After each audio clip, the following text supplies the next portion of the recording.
where the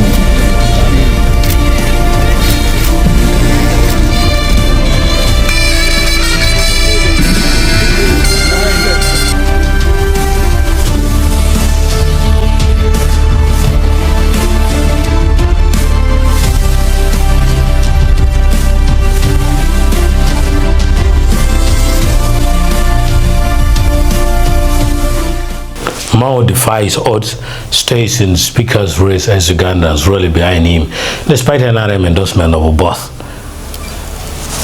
After Norbert, Mao led massively in all opinion polls and online polls, including those run by an FM station owned by Anita Among and forced corruption pinches that led to Among pulling out of the race.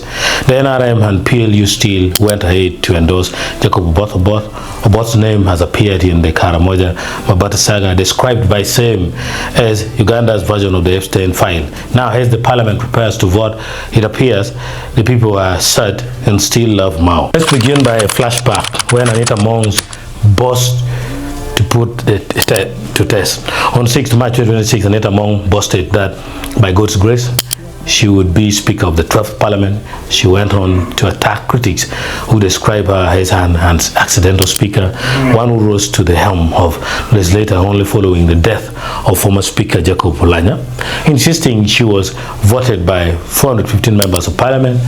That assurance will be put to the test today as MPs vote for the next Speaker. And because the accidental Speaker was voted by that number, she automatically became the Speaker, and by God's grace she will be the Speaker of the 12th Parliament. By God's grace, Triple A will be the Speaker and Double T will be the Deputy Speaker. Mao declares, I have crossed the Rubicon. In a defiant post, Norbert Mao announced he will not join the wave of withdrawals. Months ago, like a soldier armed with not but a razor blade, I stormed the Bastille. We forced the hand of powerful people to act in tandem with the sentiments of an outraged population, he wrote. Quoting thorough results, the man in the arena, Mao declared, the course of which I declared my candidacy is an enduring course. It doesn't end with the casting of the vote tomorrow. I have crossed the Rubicon.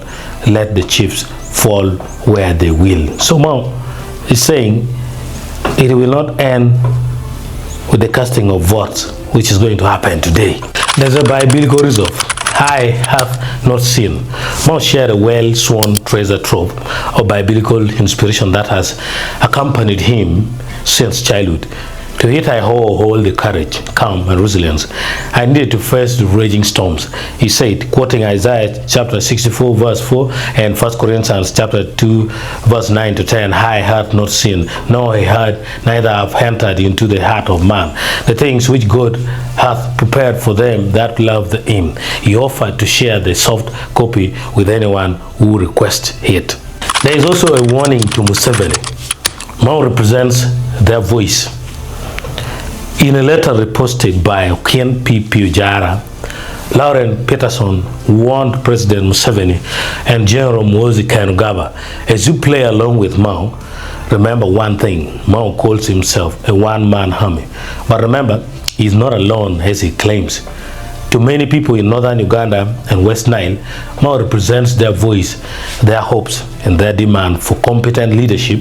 NRM and PLU should know this clearly. Sidelining Mao could weaken their dominance in northern Uganda. For regional balance, for sanity in parliament, and for the fight against corruption, many still believe Mao remains one of the most competent leaders Uganda has today. This is my letter to you. Now, there has been also public opinions that we have picked. People talked different things. Let's start with Pastor Felix Ochola. Ochola says he remembers the man who stood when silence was safer. Right Honorable Norbert Mao has crossed the Rubicon for accountability, conscience, and Uganda. Tomorrow may be a vote, but today is already a statement to power. Courage still exists in our politics. The anti-corruption struggle is bigger. Otobe Wankong said, what if MPs went ahead and unanimously voted Norbert Mao as Speaker of the 12th Parliament? with someone else as deputy, does the president send them back to vote again? Or does Tang Odoi simply read out a different result? Not saying it will happen, just thinking out loud. Watamigongo said, Mademoiselle, I thought we are in a war to fight corruption. So how clean are these candidates that were presented to you?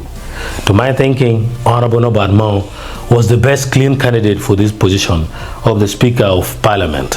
Adam said, leadership is not only decided by eligible voters, but also by the voice and hopes of the people. Ugandans have a right to express who they believe can restore dignity, balance, and experience in Parliament, and many believe Honorable Norbert Mao is that leader.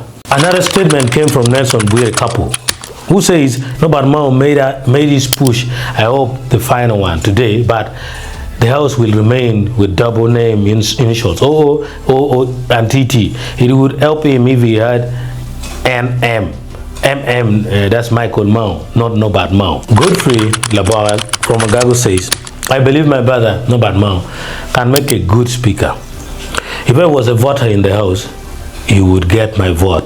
Let him aspire and MPs decide who to be the speaker, but he should know without him being the speaker, the business in Parliament will still go on. Marvin Kitoka said Norbert Mao is one who never seen it to dominate the room to influence the direction of the game. Even when he appears to lose, his presence leaves a lasting impact because of his strategic moves and unpredictability. He remember Francis Wahem Keda's PL supporter says Honorable Norbert Mao played his role perfectly to expose the weakness of the previous parliament. I also agree that Mzee is holding a strong card called Honorable Norbert Mao. Now, Tech Cleaning Services, while responding to Norbert Mao, clearly says, it's okay, bro. We still believe you are the best. That's the world. The best awaits. Don't worry. Thank God. And some smiley emoji. There is also Mao's own Were Hamu responding to NRM bedroom name, ma'am. Just laughing out loud at this Were Hamu, bringing to mind the stay out of her bedroom, who says so banter in Chankwanzi, and Mao put some kind of laughing emojis responding to that cartoon of the stay out of the bedroom. NRM endorses Obot and Taeba. Former Speaker Rebecca Kadaga congratulated Jacob Maxons Obot and Thomas Taeba after they were duly endorsed by the CC and NRM caucus as candidates for Speaker and Deputy Speaker respectively. I wish them all the best today and in the future, Kadaga posted. Something related that we cannot miss is Frank Gashoma's side note.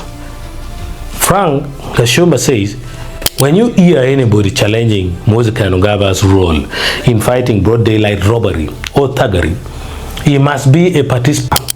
By the way, UPDF is not carrying out these investigations. It is the Criminal Investigations Department under Uganda Police. When you hear anybody challenging JNMK's role in fighting broad daylight robbery or thuggery, he must be a participant. By the way, UPDF is not carrying out these investigations.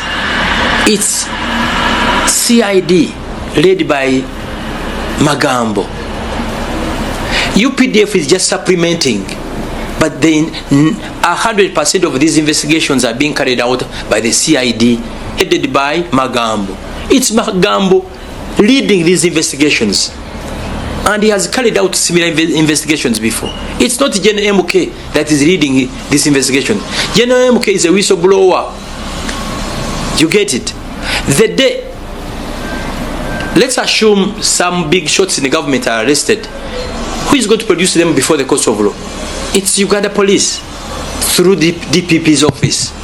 I've not seen a case where a UPDF Chief Test of Military Intelligence or Directorate of Intelligence has ever produced a civilian before civilian courts, unless the Directorate of Military Intelligence or CMI can produce you before court martial, not before disciplinary courts. So MK is a whistleblower. MK is helping sister agencies to fight the thugs. And I repeat this, there is no corruption in Uganda. There is broad day robbery. As we wait for more to come So Mao is still in the race, and Ugandans still want him. But there are already signs of sadness, despite leading in public sentiment and online polls, and despite forcing the corruption conversation. The machinery of the ruling parties has moved past him. As Nelson Bwire Kapo noted, well, the House will remain with double name initials, OO and TT. Godfrey Loboka Gago offered a sober reminder, without him being Speaker, the business of Parliament will still go on.